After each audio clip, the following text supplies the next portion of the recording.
ఏమి మన దేశంలో ఉన్న బ్యూటీ అదే. ఎంత అసలు ఏదైనా సరే కంట్రోల్ చేసేస్తాం సార్. ఏది కూడా ఏకఛత్రాధిపత్యాన్ని అసలు యాక్సెప్ట్ చెయ్యరు. జనానికి కూడా బోర్ కొట్టేస్తుంది. మనకి ఏంటంటే మార్పు కావాలి. That is the beauty of our country, democracy. So అందువల్ల దేనికి పెద్ద భయపడాల్సిన పని లేదు. రైట్. సుందరాం శర్మ గారు, కంటైనర్లు ఎక్కడ పెడుతున్నారు, ఏం చేస్తున్నారు, ఏమన్నా లెక్క ఇక్కడ ఎందుకు, అక్కడికి వెళ్ళి ఏం చేస్తారు, అక్కడి నుంచి ఏమన్నా సపరేట్ ఏర్పాట్లు ఏమైనా చేసుకున్నారా? సాయి గారు, మీకు ప్యానల్ లో ఉన్న పెద్దలందరికీ నమస్కారం. మొదటైతే మేడం అన్నట్టు సాయి గారు ఏమన్నా కంట్రోల్ చేస్తారా అని అంటే నేను సాయి గారు కూడా కంట్రోల్ చేయలేదు. ఎందుకంటే ఆయన ఏదన్నా మాట్లాడితే సూట్ కేసులు ఇంటికి వెళ్ళిపోతారు. అంటే ఆయన కూడా ఏం చేయలేదు నాకు తెలిసినంత. అయితే ఇవాళ కంటైనర్స్ మీరు అన్నారు. ఇప్పుడు మీకు కూడా ఇంటికి ఇంకా రేపు పొద్దున్న మీరు కనుక ఇంకా ఇట్లాగే అటు ఇటుగా మాట్లాడితే కంటైనర్స్ మీ ఇంటికి వచ్చేస్తాయి. ఇప్పుడే సూట్ కేసులు ఇంటిపోతాయి. కాబట్టి ఇవాళ ఒకటి మాత్రం నిజం సాయి గారు, ఇది ఇవాటిది కాదు. 2019 ఎన్నికల్లో పీక్ స్టేజ్ వెళ్ళిపోయింది. అంతకు ముందు మీరు చూడండి, 2014 వరకు కూడా ఇంతటి దారుణమైనటువంటి క్యారెక్టర్ అసాసినేషన్ చేయటం, లేదా వ్యవస్థల మీద మాట్లాడటం, భయం లేకుండా దాన్ని ఏమంటారు, నిర్భీతిగా మన ఇష్టాంశం చేస్తే ఏమవుతుంది అనేటువంటి ఒక తెగింపు ఇంతకు ముందు లేదండి. 2019 ఎన్నికల్లో స్టార్ట్ అయింది.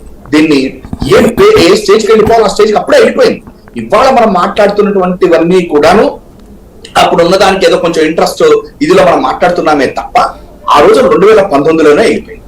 ఇవాళ కంటైనర్స్ ఇవన్నీ కూడాను ఇవాటి రోజున మాట్లాడేటువంటిది మెయిన్ ఛానల్స్ లో ఆయన ఎవరో లోకేష్ గారిని కూర్చోబెట్టి నాకు పంపించారండి. అది నేను పూర్తిగా చూడలేదు, కొంచెమే చూశాను నేను. అది ఆయన మాట్లాడేస్తున్నాడండి. 2015 అంటే 2015లో చంద్రబాబు గారు ఉన్నారు అని అంటున్నా కూడా అతను పట్టించుకోకుండా మాట్లాడేస్తూనే కాకుండా నేవీ వాళ్ళ కంటైనర్స్ కి సబ్జెక్టు కలిసి నేవీ వాళ్ళ కంటైనర్స్ చేశారన్నాడు.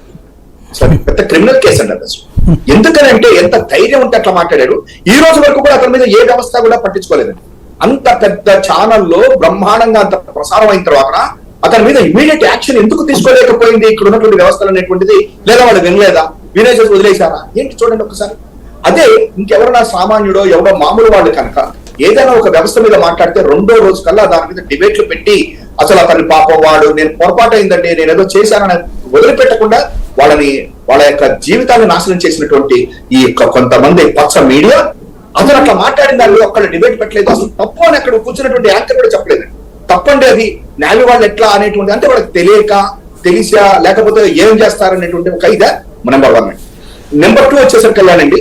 ఇవాళ మనం ఈవీఎంస్ మార్చేస్తారు, లాస్ట్ నుంచి వస్తున్నానండి. రెండోది మీరు అంటున్నారు అక్కడికి వెళ్ళారు మార్చేస్తారు చిప్స్ ఇవన్నీ అండి. 2019లో చంద్రబాబు గారు మాట్లాడిన అవే కదండి. ఈవీఎంస్ మాకొద్దు, ఈవీఎంస్ అన్ని ఇవి మోడీ గారి మీద మాట్లాడినవన్నీ అవే కదా. ఆ రోజున నేను నమ్మను, ఈవీఎంస్ నమ్మను అని చెప్పి ఆయన ఢిల్లీ వెళ్ళిపోయేసి ఎలక్షన్ కమిషన్ తో